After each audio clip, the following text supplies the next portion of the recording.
देखते होता हमारे उड़हिया बैठी के पिपरा के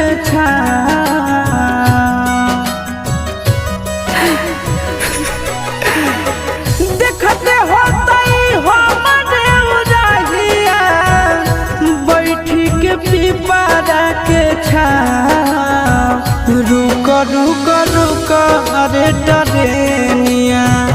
रुक रुक रुक रे टरेनिया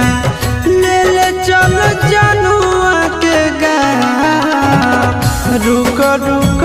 रुक रे टरेनिया।